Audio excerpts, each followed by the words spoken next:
నమస్తే welcome to AP1 TV Telugu. YCP MLA Nallapureddy Prasanna Kumar రెడ్డిపై బొచ్చిరెడ్డిపాలెం మండలంలోని పోలినాయుడు చెరువు గ్రామానికి చెందిన ప్రజలు తీవ్ర అసంతృప్తి వ్యక్తం చేస్తున్నారు. 5 సంవత్సరాల నుండి తమ గ్రామాలలో కనీసం అభివృద్ధి కార్యక్రమాలు చేయలేదని ఆరోపణలు చేశారు. ఎన్నికల సమయంలో హామీ ఇచ్చి వెళ్తున్నారు తప్ప తమ సమస్యలను మాత్రం పరిష్కరించడం లేదంటే మండిపడ్డారు. సోమవారం సాయంత్రం జరిగిన ఎమ్మెల్యే ప్రసన్న ఎన్నికల ప్రచారంలో ప్రజలకు తమ సంక్షేమాలు ఇచ్చాము, అభివృద్ధి చేశాము, సమస్యలను పరిష్కరించామని చెప్పడం హాస్యాస్పదంగా ఉందన్నారు. గత కొన్ని నెలలుగా తాగునీటి సమస్యతో తాము తీవ్ర ఇబ్బందులు చెందుతూ ఉంటే ఎమ్మెల్యే ప్రసన్న మాత్రం తాము అన్ని పరిష్కరించామని చెప్పడం ఏమిటని మండిపడ్డారు. కరెంటు ఛార్జీలను పెంచి తమ వద్ద దోచుకుని తింటున్నారని ఎద్దేవా చేశారు. కరెంటు తీగలు తమ ఇళ్లపై వెళ్తుంటే ఎక్కడ ప్రమాదం జరుగుతుందనే భయంతో తాము గడపాల్సిన పరిస్థితి నెలకొందన్నారు. రాబోయే రోజు ఎన్నికలలో ఎమ్మెల్యే ప్రసన్నకు ఓటునే ఆయుధంతో బుద్ధి చెప్తామని హెచ్చరించారు. ఎటువంటి అసమర్థ నాయకులే తమకు అవసరం లేదంటూ ధ్వజమెత్తారు.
మేము ఆ పక్క జగన్ కాలనీలు ఇచ్చారు.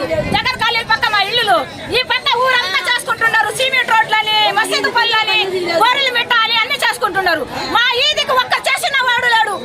మేము వచ్చి ఓట్లు వేయాలంటారు, అన్ని ఓట్లు వేయండి అంటారు. మాకు లెక్క చేయరు. పక్క మాకు నీళ్లు కాబట్లా మా పసి బిడ్డలు కదా, ఎవరు చెప్ప మేము పసి బిడ్డలు కదా.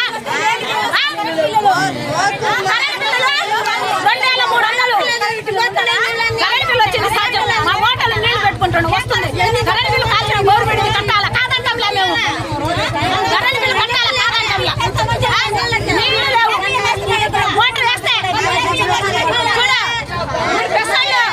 ఓట్లు వేస్తే ఈ పక్క ఇంత పట్టుకొని లాస్ట్ వదులుతారు. మొగళ్ళు చంపితే ఎవరికి నీకు రాలేదేమే మరి కర్రలు తీసుకొని పరిగిస్తారు ఇళ్ళ మీదకి. ఆడాళ్ళు ఎగ తీసుకొని నీళ్ళు రాటాలా అంటారు.